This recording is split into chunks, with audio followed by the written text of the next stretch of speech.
అసలు మొట్టమొదట అనుగ్రహించింది ఒక బోయవాణ్ణి. వెంకటేశ్వర స్వామి వారికి చామదుంపలు తేనెలో పెట్టి పెట్టి ధన్యత పొందినవాడు ఆయన.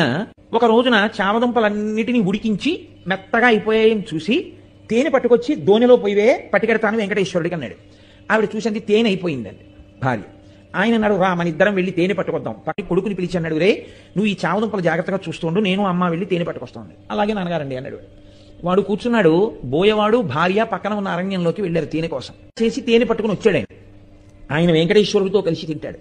అందుకని ఆ తేనె పట్టుకుని వచ్చే లోపల ఈ పిల్లవాడికి ఆకలిసింది. వీడికి ఏమిటి అలవాటు, నాన్నగారు రోజు అక్కడ పెట్టి తినొస్తారు, అప్పుడే మనకి పెడతారు. కాబట్టి అక్కడికెక్కడికో వెళ్ళి పెట్టడం ఎందుకు, నాన్నగారు ఈ చెట్టేగా వెంకటేశ్వర స్వామి అంటుంటారు, కాబట్టి ఇక్కడ పెట్టేస్తే అయిపోదేంటి. ఈ పిల్లవాడు నమ్మాడు, ఉన్నాడు అక్కడ ఈశ్వరుడని. తినేశాడు చెట్టు రూపంలో ఈశ్వరుడు. తినేస్తే తండ్రి వచ్చాడు, వీడు మిగిలినవి తినేశాడు. స్వామికి పెడితే తినేచ్చుగా, తినేశాడు వాడు. తండ్రి వచ్చాడు, ఏవిరా చామదుంపలు అన్నాడు. నాన్నగారండి ఈ చెట్టులోనేగా స్వామి ఉన్నారన్నారు, మీరు రమ్మన్నాను, ఆకలేసేస్తోంది స్వామి, ఉండలేను నాన్నగారు వచ్చే వరకు, నేను తినాలంటే మీకు పెడితే కానీ తినద్దంటారు కదా నాన్నగారు, మీరు వస్తే నా స్వామి మీరు తినేద్దరు కానీ నేను తినేస్తాను, రండి స్వామి అని అడిగాను. వచ్చారు, పెట్టాను, తినేశారు. తండ్రికి ఎక్కడ లేని కోపం వచ్చింది. చెట్టుకు పెట్టావా, తిన్నాడా వెంకటేశ్వరుడు. ఆయన అమాయకత్వం ఆయింది.